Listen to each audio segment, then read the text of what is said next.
시청자 여러분 안녕하십니까? 군산 시정뉴스입니다.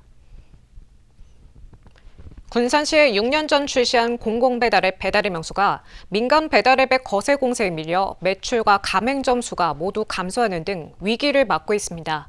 이에 군산시는 방송인 박명수를 홍보 모델로 앞세워 민간 플랫폼에 대항하며 반등을 노리고 있습니다. 지난 2020년 군산시가 출시한 공공배달앱 배달의 명수. 출시 첫 해 71억 9천만 원의 매출을 기록하며 순조롭게 출발했지만 이듬해 90억 원으로 정점을 찍은 뒤 지난해에는 52억 원으로 크게 감소했습니다. 가맹점 수도 2023년 1,788곳에서 현재 1,495곳으로 줄어들며 하락세가 이어지고 있습니다. 이 같은 감소세는 홍보 부족과 민간 배달앱의 공격적인 마케팅 영향으로 분석됩니다. 민간 업체들은 쿠폰 제공과 이벤트성 무료 배달을 앞세워 시장 점유율을 빠르게 늘리고 있기 때문입니다. 특히 주문이 편리하고 인지도가 높다 보니 민간 앱이 전체 배달 건수의 80% 이상을 차지하고 있는 것으로 나타났습니다. 이에 따라 군산시가 반전을 모색하고 있습니다. 방송인 박명수를 배달의 명수 홍보 모델로 위촉하고 본격적인 마케팅 강화에 나섰습니다. 박명수 씨의 높은 대중 인지도와 친근한 이미지가 브랜드 방향성과 부합한다는 판단입니다. 개인적으로 이제 그 유튜브 채널도 있고 그래서 한번 저희 얘기하고 있거든요. 군산에 내려와서 한번 군산 알리는데 좀 작은 힘이나마 보태도록 하겠습니다. 특히 배달의 명수라는 이름과 박명수 씨의 이름이 자연스럽게 연결되면서 소비자들에게 강한 인상을 남길 것으로 기대하고 있습니다. 군산시는 앞으로 광고나 디지털 콘텐츠, SNS 캠페인 등 다양한 마케팅 활동을 통해 이용자 확대에 나설 계획입니다. 박명수 씨를 통한 브랜딩은 배달의 명수 플랫폼 자체의 가치를 높이는 전략입니다. 인지도가 상승하면 외부 유입이 늘고 주문량이 증가되고 가맹점 수익이 개선되어 서비스 질 향상으로 이어지는 선순환 구조를. 배달의 명수의 얼굴이 된 개그맨 박명수. 민간 플랫폼과의 경쟁 속에서 반등에 성공할 수 있을지 주목됩니다.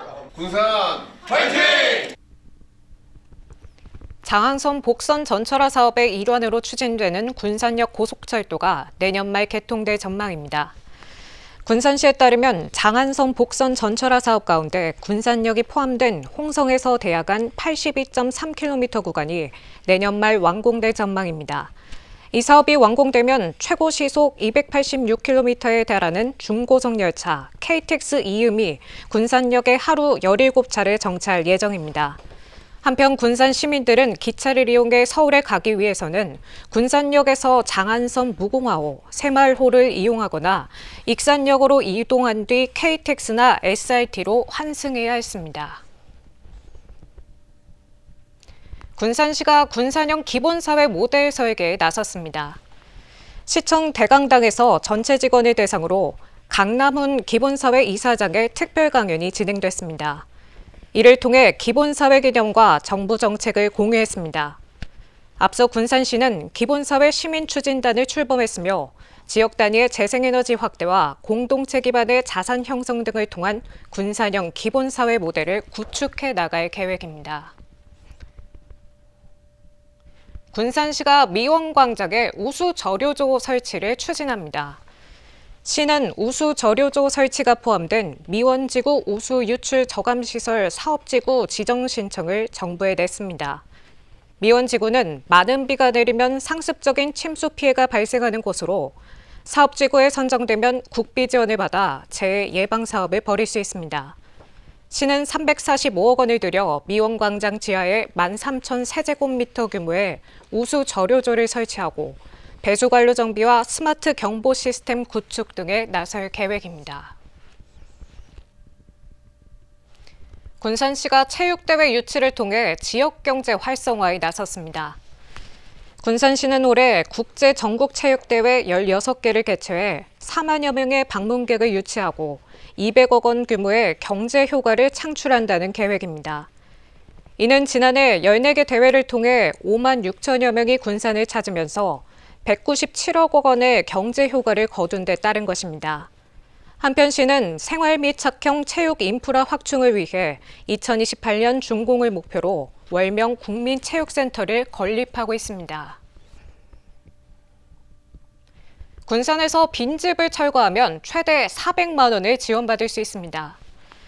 시에 따르면 1년 이상 비어있는 주택을 자진 철거하면 한 채당 최대 400만 원의 철거 비용을 지원합니다. 또 철거 이후 3년 안에 주택이나 건축물을 신축하면 취득세 감면과 토지재산세 감면을 받을 수 있습니다. 신청은 소재지 읍면동 행정복지센터에서 할 수 있습니다. 군산시가 노란우산 희망장려금을 지원합니다. 중소기업 중앙회와의 협약을 통해 노란우산 공제에 가입한 소상공인에게 월 2만 원씩을 지원합니다. 이 사업은 퇴직금 제도가 없는 소상공인이 퇴직금 성격의 노란우산에 보다 쉽게 가입할 수 있도록 돕는 겁니다. 지난해에는 소상공인 1,990명에게 1억 8천만 원이 지원됐습니다. 취약계층의 자립을 돕기 위한 스마트팜 일자리 사업이 군산에서 본격 추진됩니다. 군산 지역 자활센터는 스마트팜 시설을 갖추고 안정적인 농산물 생산과 지속 가능한 일자리 창출에 나섰습니다. 스마트팜이 자활 기반을 다지는 새로운 모델로 주목받고 있습니다. LED 빛으로 채소를 키우는 스마트팜. 치커리 순이 충분한 빛을 받아 광합성을 잘할 수 있도록 순 고르기 작업이 한창입니다. 갓싹을 틔운 치커리는 한 달가량 더 키우면 상품으로 출하됩니다. 이곳은 태양광 발전을 활용해 전기료 부담을 낮추고 자동 오온 습도 조절 시스템과 수경 재배 시설을 갖춰 사계절 내내 일정한 환경에서 작물을 재배하고 있습니다. 가뭄이나 침수, 병충해 걱정이 적어 기후변화의 영향을 덜 받는 점도 강점입니다. 이 사업은 군산 지역자 활센터가 취약계층 일자리 창출을 위해 추진했습니다. 지난 2024년 한국자활복지개발원 공모사업에 선정돼 10억 원을 들여 미성동 주민센터를 리모델링해 조성했습니다. 75평의 시설에서 연간 2억 원 이상의 수익을 목표로 15명이 근무하고 있습니다. 앞으로 고용 인원을 30명까지 확대할 계획입니다. 네, 현재 15명이 근무 중에 계시고요. 현재 심어져 있는 작물은 이제 버터헤드, 이제 청로메인이 심어져 있고, 현재 지금 판매차 같은 경우는 저희가 재단법인 먹거리 지원센터를 통해서 지금 로컬푸드랑 통해서 지금 저희 판매 예정에 있습니다. 자활 사업인 만큼 경제적으로 힘든 직원들의 안정적인 일자리 창출과 전문 농업 기술을 배워 창업에도 도전할 수 있습니다. 농업이 많이 발달하고 있기도 하고 그래서 저도 이제 농사에 관심도 있고 하는데 여기 센터에서 이렇게 작물 키우는 거를 이렇게 알려주시기도 해서 이제 앞으로 키우면서 저한테 많이 도움이 될 것 같고 이게 나중에 저한테 또 다른 일자리를 만들 수 있을 것 같아요. 군산시는 취약계층의 지속 가능한 일자리를 창출을 위해 행정적 지원을 이어갈 방침입니다. 스마트팜 개선은 자활사업의 중요한 전환점이라고 보고 취약계층의 자립 기반과 지속 가능한 일자리 창출을 위해 행정적, 재정적 지원을 아끼지 않겠습니다. 기후 위기 시대, 안정적인 생산과 일자리 창출을 동시에 노리는 스마트팜이 새로운 대안으로 떠오르고 있습니다. 배움의 기회를 놓친 늦가기 학생들의 특별한 졸업식이 열렸습니다. 군산시는 금강도서관에서 제9회 늘 푸른 학교 졸업식을 열고 24명의 졸업생을 배출했습니다. 올해는 초등 16명, 중학 8명 등이 졸업장을 받았으며 중학학력 졸업생 6명은 군산 평화고등학교에 진학할 예정입니다. 군산시는 2016년 도교육청으로부터 학력 인정기관으로 지정받은 이후 지금까지 217명의 초중학 학력 졸업생을 배출했습니다. 군산 상일고등학교 학생들이 헌혈증을 기부해 생명나눔 문화 확산에 앞장서고 있습니다. 군산 상일고 학생들은 자발적으로 모은 헌혈증 66장을 대한적십제사 전북혈액원에 기부했습니다. 학생들은 지난해에도 헌혈증 38장을 기부했으며 지난해에만 3차례 교내 헌혈을 실시했습니다. 헌혈증은 의료기관에 제출하면 긴급 수술이 필요한 환자나 상시 수혈을 받아야 하는 환자에게 큰 도움이 되고 있습니다. 군산 시간여행축제가 대한민국 축제 콘텐츠 대상에서 문화예술 부문 대상을 수상했습니다.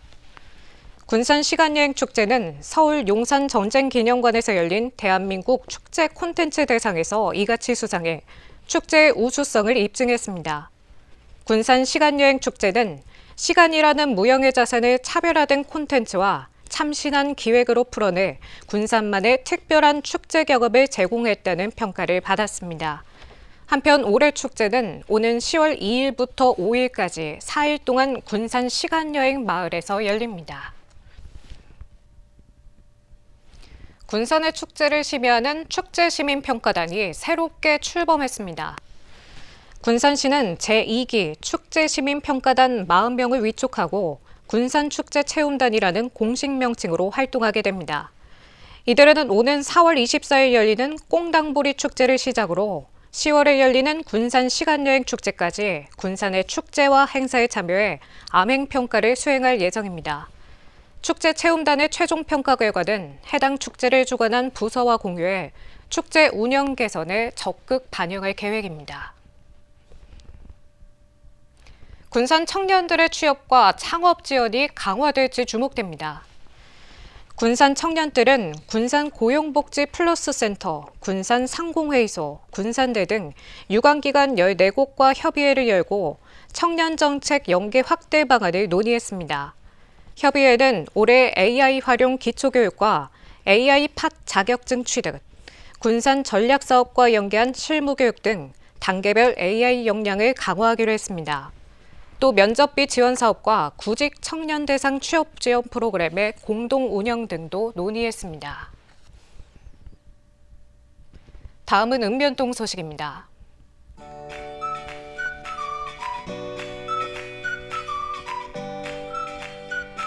군산시 수성동 천산우리 지역사회 보장협의체가 취약아동 15가구의 운동화 교환권을 지원했습니다. 취약이라는 새 출발을 응원하고 부모의 양육 부담을 덜어준다는 취지로 진행되는데요. 협의체는 이와 같은 지역 특화 사업을 지속적으로 추진할 예정이라고 밝혔습니다.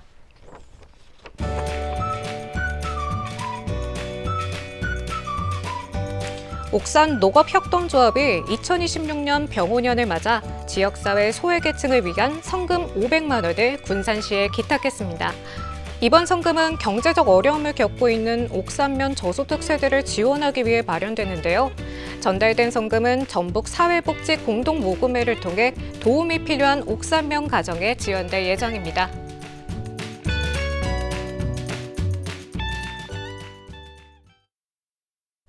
이것으로 군산 시정 뉴스를 마칩니다. 시청해주신 여러분 고맙습니다.